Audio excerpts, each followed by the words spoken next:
माह रमज़ान बड़ी फजीलत, अज़मत, रहमत और मग़फ़िरत और बरकत का महीना है। रमज़ान की सही कदर कीमत का एहसास दरअसल अल्लाह के रसूल सल्लल्लाहु अलैहि वसल्लम को था।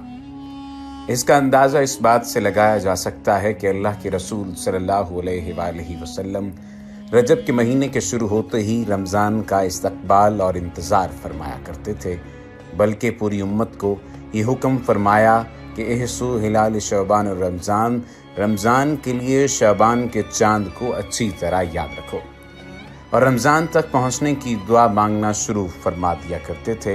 हज़रत अनस रज़ी अल्लाह तआला अन्हु से रिवायत है कि जब रजब का महीना शुरू होता तो रसूलुल्लाह सल्लल्लाहु अलैहि वसल्लम ये दुआ फरमाया करते, अल्लाहुम्मा बारिक लना फ़ी रजब व शअबाना व बल्लिगना रमज़ान।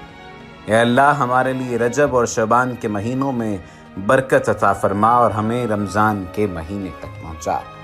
आज की इस वीडियो में आपको उस वजीफ़े और उस अमल के बारे में बताया जाएगा जिस पर अमल करते हुए या जिसको पढ़कर आप दीनी और दुनियावी कामयाबियां हासिल कर सकते हैं और जो दुआ भी मांगेंगे अल्लाह ताला आपकी दुआ को कबूल फरमाएंगे। याद रहे कि रमज़ान का चाँद देखकर ये आपने दुआ पढ़नी है।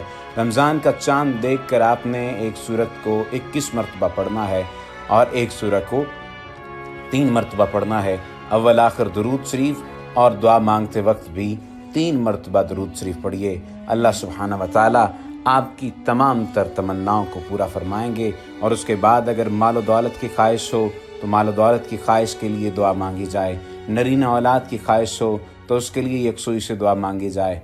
और अगर अल्लाह ताला के साथ ऐसा ही मामला चलता रहे यानी यकीन का मामला पैदा हो जाए तो फिर दुआओं के साथ साथ अल्लाह ताला पर यकीन भी मांगा जाए कि या मालिक या मौला, जो तू करता है सही करता है और जो भी करता है तू ही करता है और बेशक तेरी ज़ात जो कुछ भी करती है ठीक करती है।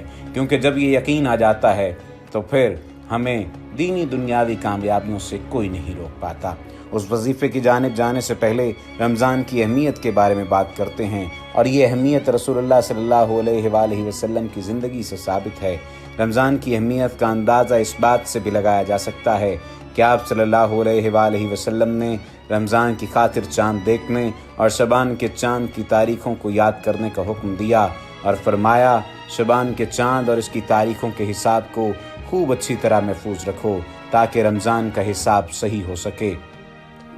और हज़रत आयशा रज़ी अल्लाह तआला अन्हा फरमाती हैं कि रसूलुल्लाह सल्लल्लाहु अलैहि वसल्लम शबान के चाँद और इस महीने की तारीख़ें जितने एहतमाम से याद रखते थे इतने एहतमाम से किसी दूसरे महीने की तारीख़ें याद नहीं रखते थे।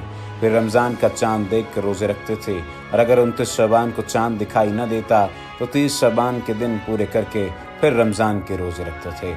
आप सल्लल्लाहु अलैहि वसल्लम इस महीने में इबादत व अताअत का और ज़्यादा अहतमाम फरमाते थे। हज़रत आयशा रज़ी अल्लाह तआला अन्हा से रिवायत है कि जब रमज़ान का महीना दाखिल होता तो आप सल्लल्लाहु अलैहि वसल्लम का रंग बदल जाता और आप सल्लल्लाहु अलैहि वसल्लम की नमाज़ों में ज़्यादती हो जाती और दुआओं में तज़र्रो और ज़ारी बढ़ा देते और आप सल्लल्लाहु अलैहि वसल्लम का रंग सुर्ख हो जाता था। एक दूसरी जगह हज़रत आयशा रज़ी अल्लाह तआला अन्हा से रिवायत है कि जब रमज़ान का महीना शुरू होता तो आप सल्लल्लाहु अलैहि वसल्लम अपना तहबंद कस लेते, फिर अपने बिस्तर पर नहीं आते थे यहाँ तक कि रमज़ान का महीना गुजर जाता था।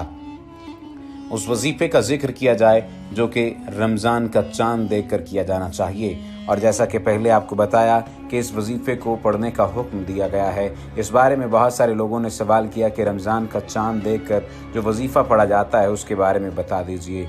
याद रहे कि यह वजीफ़ा किसी बुज़ुर्ग के मुजरबात में से है और इसके पढ़ने में दुआ मांगने में कोई हरज नहीं है। अलबत्ता ये किसी हदीस से साबित नहीं है और ना ही शरई हुक्म है कि इसकी पाबंदी की जाए, लिहाजा इसके पढ़ने को लाजिम न समझा जाए। लेकिन अगर आप इसे पढ़ना चाहें तो अल्लाह ताला गफूरुर रहीम है और मुकम्मल यकीन के साथ पढ़ें तो अल्लाह ताला वैसे भी आम हालात में भी आपकी दुआ को सुनता है।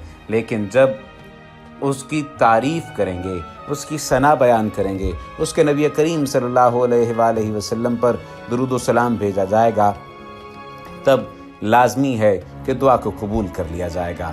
اس کی عام سی مثال ہے کہ جب ایک ملازم اپنے مالک کے پاس کام کرتا ہے تو روزانہ کا جو کام کر رہا ہوتا ہے، جو اس کے ذمہ ہوتا ہے، وہ کام مالک کو اتنی خوشی نہیں دیتا، کیونکہ وہ روزانہ کا کام ہے۔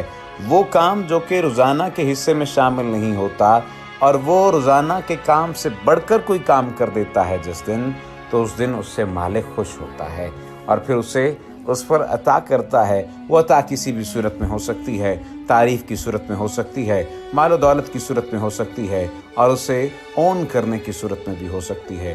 یاد رہے کہ یہ معاملہ تو انسانوں کا معاملہ ہے، اور جب کوئی انسان اپنے خالق کے ساتھ معاملہ طے کرے گا تو کیا خالق اپنے بندے پر اتنا رحم اور اتنی محبت کے ساتھ پیش نہیں آئے گا کہ اسے تمام دنیا ہی بھلا دے؟ خیر، اب اس وظیفے کی جانب آتے ہیں۔ کہا جاتا ہے کہ رمضان کا چاند دیکھ کر 21 مرتبہ سورہ قدر پڑھیں اور 3 مرتبہ سورہ فاتحہ پڑھیں۔ اس سے پہلے ایک مرتبہ درود شریف لازمی پڑھیے، اور اس کے بعد بھی یعنی 21 مرتبہ سورہ قدر پڑھنے کے بعد 3 مرتبہ سورہ فاتحہ پڑھنے کے بعد بھی جب آپ دعا مانگنے لگیں تو اس وقت بھی رسول اللہ صلی اللہ علیہ وآلہ وسلم کی ذات پر درود شریف کا نذرانہ لازمی طور پر بھیجیے، اور کوشش کیجیے کہ آپ پھر صحیح خوش و خضوع کے ساتھ دعا مانگیں۔ اللہ تعالیٰ آپ کی تمام تر دعاؤں کو قبول فرمائیں گے۔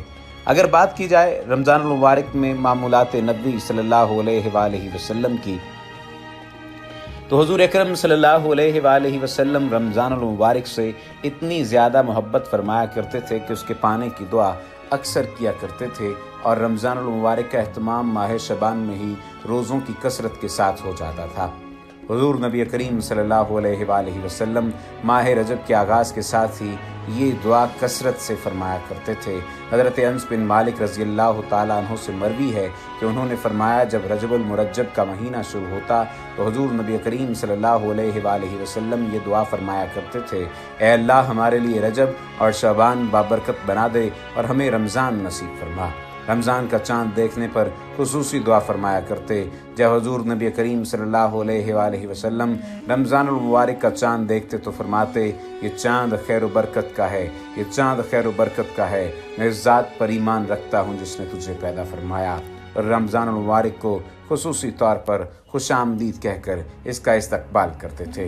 حضور نبی کریم صلی اللہ علیہ وآلہ وسلم نے سوالیہ انداز کے ذریعے صحابہ کرام رضی اللہ تعالیٰ عنہ سے رمضان المبارک کے استقبال کے بارے میں پوچھ کر اس مہینے کی برکت کو مزید واضح کیا۔ جب رمضان المبارک کا مہینہ آتا تو حضور نبی کریم صلی اللہ علیہ وآلہ وسلم صحابہ کرام رضی اللہ تعالیٰ عنہم سے دریافت کرتے، تم کس کا استقبال کر رہے ہو اور تمہارا کون استقبال کر رہا ہے؟ یہ الفاظ آپ نے 3 دفعہ فرمائے۔ اس پر حضرت عمر رضی اللہ تعالیٰ عنہ نے عرض کیا، یا رسول اللہ صلی اللہ علیہ وآلہ وسلم، کیا کوئی وحی اترنے والی ہے یا کسی دشمن سے جنگ ہونے والی ہے؟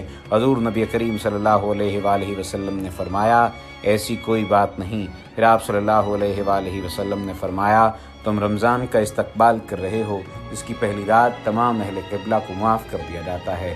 روزے میں سحری اور افطاری کے معمول میں بے شمار فوائد اور فیوز و برکات کی حامل ہے، چونکہ سحری تو حضور نبی کریم صلی اللہ علیہ وآلہ وسلم بالالتزام روزے کا آغاز سحری کے کھانے سے فرمایا کرتے تھے۔ اس سلسلے میں آپ صلی اللہ علیہ وآلہ وسلم نے ارشاد فرمایا، حضرت انس بن مالک رضی اللہ تعالیٰ عنہ سے مروی ہے کہ حضور نبی کریم صلی اللہ علیہ وآلہ وسلم نے فرمایا، سحری کھایا کرو کیونکہ سحری میں برکت ہے۔ ایک دوسری حدیث میں حضور نبی کریم صلی اللہ علیہ وآلہ وسلم نے اہل کتاب اور مسلمانوں کے روزے کے درمیان فرق کی وجہ بیان کرتے ہوئے ارشاد فرمایا، حضرت ابو قیس سے حضرت ابو عمرو بن العاص سے روایت کیا کہ رسول اللہ صلی اللہ علیہ وآلہ وسلم نے فرمایا کہ ہمارے اور اہل کتاب کے روزوں میں سحری کھانے کا فرق ہے، سحری سراپا برکت ہے، اسے ترک نہ کیا کرو۔